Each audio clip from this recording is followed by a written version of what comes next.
गिनती अध्याय 22। राजा बालाक द्वारा बिलाम को भेजना। तब इजराइलियों ने कूच करके यरीहो के पास यरदन नदी के इस पार मोआब के अराबा में डेरे खड़े किए।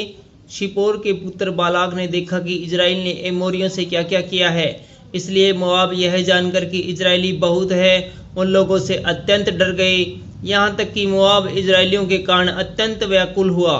तब मोआबियों ने मिद्यानी पुरनियों से कहा, अब वह दल हमारे चारों ओर के सब लोगों को ऐसा चढ़ जाएगा जिस तरह बैल खेत की हरी घास को चढ़ कर जाता है।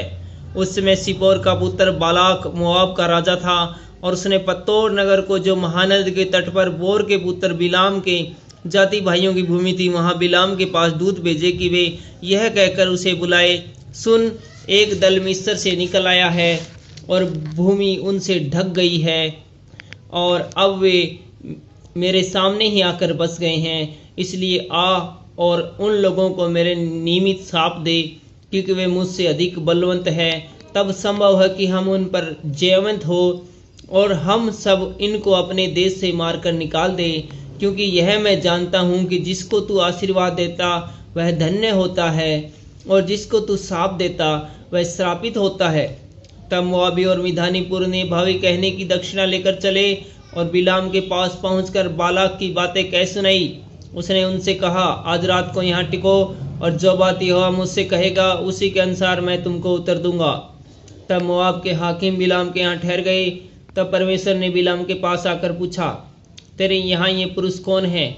बिलाम ने परमेश्वर से कहा, सिपोर के पुत्र मोआब के राजा बालाक ने मेरे पास यह कहला भेजा है, सुन, जो दल मिस्र से निकल आया है उससे भूमि ढप गई है, इसलिए आकर मेरे लिए उन्हें शाप दे। संभव है कि मैं उनसे लड़कर उनको बरबस निकाल सकूंगा। परमेश्वर ने बिलाम से कहा, तू इनके संग मत जा, उन लोगों को शाप मत दे, क्योंकि वे आशीष के भागी हो चुके हैं। भोर को बिलाम ने उठकर बालाक के हाकिमों से कहा, तुम अपने देश को चले जाओ, क्योंकि यहोवा मुझे तुम्हारे साथ जाने की आज्ञा नहीं देता। तब मोआबी हाकिम चले गए और बालाक के पास जाकर कहा, बिलाम ने हमारे साथ आने से मना किया है। इस पर बालाक ने फिर और हाकिम भेजे जो पहले से प्रतिष्ठित और गिनती में भी अधिक थे। उन्होंने बिलाम के पास आकर कहा, सिपोर का पुत्र बालाक यूँ कहता है, मेरे पास आने से किसी कारण मना मत कर, क्योंकि मैं निश्चय तेरी बड़ी प्रतिष्ठा करूँगा और जो कुछ तुम मुझसे कहे वही मैं करूँगा, इसलिए आ उन लोगों को मेरे निमित्त शाप दे। बिलाम ने बालाक के कर्मचारियों को उत्तर दिया, चाहे बालाक अपने घर को सोने चांदी से भरकर मुझे दे दे, तो भी मैं अपने परमेश्वर यहोवा की आज्ञा को पलट नहीं सकता कि उसे घटाकर या बढ़ाकर मानूं। इसलिए अब तुम लोग आज रात को यहीं टिके रहो, ताकि मैं जान लूँ कि यहोवा मुझसे और क्या कहता है।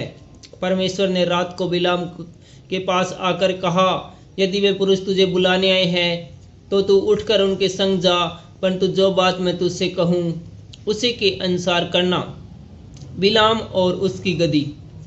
तब बिलाम भोर को उठा और अपनी गदी पर काठी बांधकर मोआबी हकीमों के संग चल पड़ा, और उसके जाने के कारण परमेश्वर का कोप भड़क उठा और यहोवा का दूत उनका विरोध करने के लिए मार्ग रोककर खड़ा हो गया।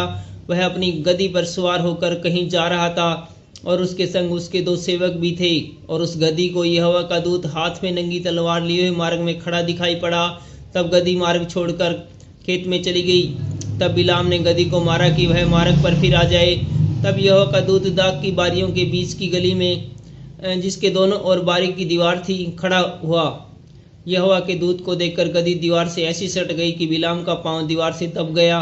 तब उसने उसको फिर मारा। तब यहोवा का दूत आगे बढ़कर एक सकरे स्थान पर खड़ा हुआ, जहाँ न तो दाहिनी ओर हटने की जगह थी और न बाईं ओर। वहाँ यहोवा के दूत को देखकर गदी बिलाम के लिए बैठ गई। फिर तो बिलाम का कोप भड़क उठा और उसने गदी को लाठी से मारा। तब यहोवा के दूत ने गदी का मुंह खोल दिया और वह बिलाम से कहने लगी, मैंने तेरा क्या किया है कि तूने मुझे 3 बार मारा? बिलाम ने गदी से कहा, यह है कि तूने मुझसे नटखटी की। यदि मेरे हाथ में तलवार होती तो मैं तुझे अभी मार डालता। गदी ने बिलाम से कहा, क्या मैं तेरी वही गदी नहीं जिस पर तू जन्म से आज तक चढ़ता आया है? क्या मैं तुझसे कभी ऐसा करती थी? वह बोला, नहीं। तब यहोवा ने बिलाम की आंखें खोली और उसको यहोवा का दूत हाथ में नंगी तलवार लिए मार्ग में खड़ा हुआ दिखाई पड़ा। तब वह झुक गया और मुंह के बल गिर के दंडवत की। यहोवा के दूत ने उससे कहा, तूने अपनी गदही को 3 बार क्यों मारा?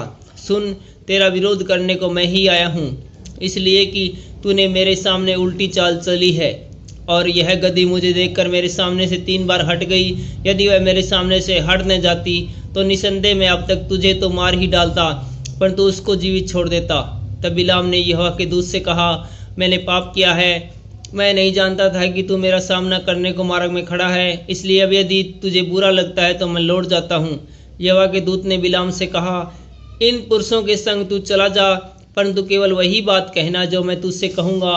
तब बिलाम बालाक के हाकिमों के संग चला गया। बालाक द्वारा बिलाम का स्वागत। यह सुनकर कि बिलाम आ रहा है, बालाक उससे भेंट करने के लिए मोआब के उस नगर तक जो उस देश की आर्नोन वाली सीमा पर है गया। बालाक ने बिलाम से कहा, क्या मैंने बड़ी आशा से तुझे नहीं बुलवा भेजा? फिर तू क्यों मेरे पास नहीं चला आया? क्या मैं इस योग्य नहीं कि सचमुच तेरी उचित प्रतिष्ठा कर सकता? बिलाम ने बालाक से कहा, देख, मैं तेरे पास आया तो हूँ, परंतु अब क्या मैं कुछ कह सकता हूँ? जो बात यहोवा मेरे मुंह में डालेगा वही मैं कहूँगा। तब बिलाम बालाक के संग संग चला और वे किर्तियोत तक आए और बालाक ने बैल और भेड़ बकरियों को बलि किया और बिलाम और उसके साथ के हाकिमों के पास भेजा।